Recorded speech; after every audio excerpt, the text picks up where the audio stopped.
Con la finalidad de ofrecer mayor seguridad a la ciudadanía, elementos de la Policía Municipal se dan a la tarea de aprender y desarrollar nuevas habilidades tácticas. Las capacitaciones son diarias desde temprana hora hasta culminar los niveles planteados.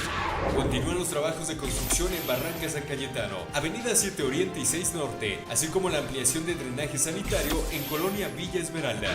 El día de ayer, 4 de diciembre, se realizó una supervisión minuciosa del ganado que ingresa al rastro municipal. Los procesos consisten en determinar si existe la presencia de patógenos o sustancias que puedan afectar la salud de los consumidores, como es el caso de clenbuterol, donde toda la tarde elementos de Cofepris estuvieron analizando muestras de cada uno de los animales que ingresaron. Al final del día se concluyó favorablemente, pues ningún canal presentó riesgo.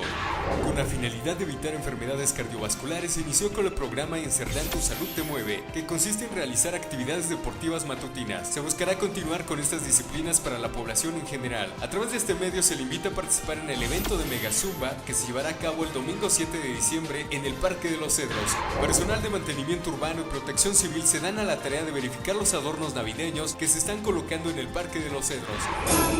La unión de las personas despierta la magia de los sueños en esta época navideña. Por ello es momento de que juntos encendamos el árbol de Navidad en Chalchicomula de Sesma. Te esperamos a ti y a toda tu familia este domingo 7 de diciembre a partir de las 7 de la noche en el atrio de la iglesia. Honorable Ayuntamiento de Chalchicomula de Sesma te invita.